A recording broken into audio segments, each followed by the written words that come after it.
Les poumons sont les organes principaux du système respiratoire. Ils sont situés dans la cage thoracique, de part et d'autre du cœur. Ils sont protégés par les côtes et séparés par le médiastin. Chaque poumon est enveloppé par une membrane protectrice que l'on appelle la plèvre, qui est composée de deux feuillets. On a le feuillet pariétal, donc qui est attaché à la paroi thoracique, et le feuillet viscéral, qui est directement en contact avec les poumons. Entre ces deux feuillets, on retrouve une fine couche de liquide pleural qui va permettre de réduire les frottements lors des mouvements respiratoires. Alors les poumons sont divisés en lobes. On a le poumon droit qui a 3 lobes, le lobe supérieur, moyen et inférieur, et le poumon gauche a 2 lobes, le lobe supérieur et inférieur, en raison de la présence du cœur qui gêne un petit peu. Chaque lobe est subdivisé en segments pulmonaires, eux-mêmes composés de lobules contenant les bronchioles terminales et respiratoires. Les bronchioles représentent la dernière division des voies respiratoires avant les alvéoles. On distingue les bronchioles terminales, donc qui vont conduire l'air aux zones respiratoires, et les bronchioles respiratoires, qui vont, elles, porter les alvéoles pulmonaires sur leurs parois. Alors les alvéoles pulmonaires, ce sont de petites structures en forme de sac où s'effectuent les échanges gazeux. Chaque alvéole est entourée d'un réseau dense de capillaires sanguins qui vont favoriser ainsi les échanges entre l'air et le sang, ainsi que les muscles responsables des variations du calibre bronchique. La contraction de ces muscles est régulée par le système nerveux autonome. La vascularisation pulmonaire est essentielle pour assurer les échanges gazeux et bien sûr la nutrition des tissus pulmonaires. Donc les poumons ont ce qu'on appelle une double vascularisation. On a tout d'abord la circulation pulmonaire, qui est donc une circulation fonctionnelle, et ce circuit va permettre l'oxygénation du sang par les artères pulmonaires qui vont transporter le sang pauvre en oxygène depuis le ventricule droit du cœur vers les capillaires alvéolaires. On a ensuite les capillaires alvéolaires qui sont le lieu d'échange gazeux où le sang s'enrichit en oxygène et va se débarrasser du dioxyde de carbone.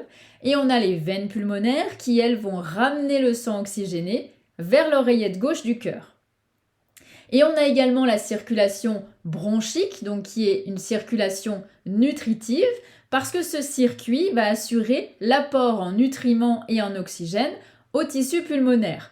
Donc on aura les artères bronchiques qui vont être issues de l'aorte et qui vont aller irriguer les bronches et les tissus pulmonaires non impliqués dans les échanges gazeux.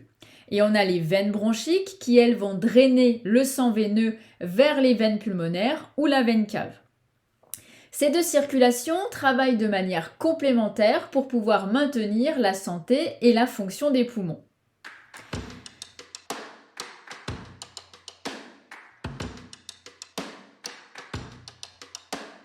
La membrane alvéolo-capillaire est une barrière ultra fine qui va permettre les échanges gazeux entre l'air contenu dans les alvéoles et le sang des capillaires. Cette membrane est composée de 3 couches principales. Donc on a l'épithélium alvéolaire, qui est une couche de cellules fines appelées pneumocytes. On va distinguer des pneumocytes de type 1, qui sont responsables des échanges gazeux et qui vont former 90% de la surface alvéolaire. Et on a les pneumocytes de type 2, qui sécrètent le surfactant pulmonaire, qui est en fait une substance qui va empêcher l'affaissement des alvéoles lors de l'expiration. La deuxième couche, c'est la membrane basale, qui est une structure conjonctive et qui soutient les cellules alvéolaires et capillaires. Et la troisième couche, c'est l'endothélium capillaire, qui est une fine couche de cellules tapissant les capillaires sanguins. Donc cette membrane joue un rôle vraiment essentiel dans la diffusion rapide et efficace de l'oxygène vers le sang et du dioxyde de carbone vers les alvéoles.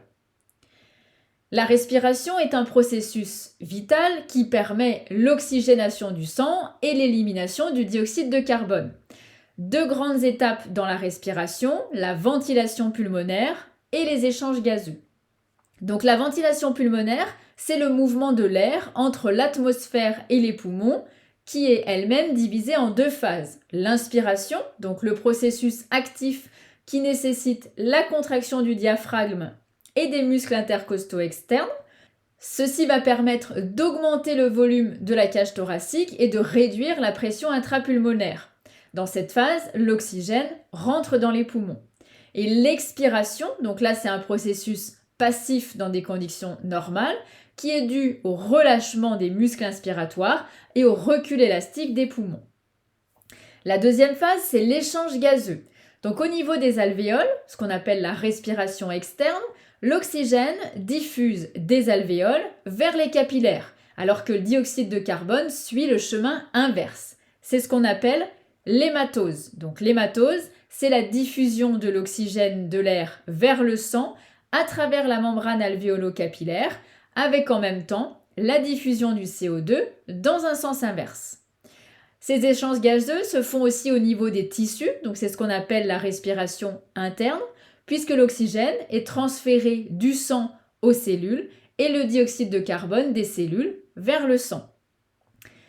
Au niveau des mitochondries, on a ce que l'on appelle la respiration cellulaire, qui représente l'utilisation de l'oxygène par les cellules, où il va servir d'accepteur final d'électrons et de protons dans les chaînes respiratoires mitochondriales.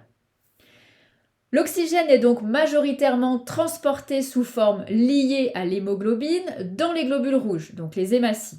Le dioxyde de carbone, lui, qui est produit par le cycle de Krebs, est transporté vers les poumons où il sera éliminé par expiration. Il est transporté sous trois formes différentes, dissous dans le plasma, sous forme de bicarbonate et lié à l'hémoglobine. La régulation de la respiration est un processus complexe qui est contrôlé principalement par le système nerveux central, notamment au niveau du tronc cérébral. Elle est étroitement régulée par les concentrations de CO2, d'O2 et de pH sanguin. Et ces paramètres sont surveillés par ce qu'on appelle des chémorécepteurs. Donc on a des chémorécepteurs centraux qui eux sont localisés dans le bulbe rachidien et qui vont être sensibles aux variations de pH dans le liquide céphalo-rachidien, donc qui est indirectement influencé par la concentration de CO2. Et ils sont également sensibles à une augmentation de CO2 dans le sang, c'est ce qu'on appelle une hypercapnie, qui va stimuler une augmentation de la ventilation pour pouvoir éliminer l'excès de CO2. Et on a également des chémorécepteurs périphériques qui eux sont situés dans les corps carotidiens, donc au niveau des bifurcations carotidiennes et dans les corps aortiques.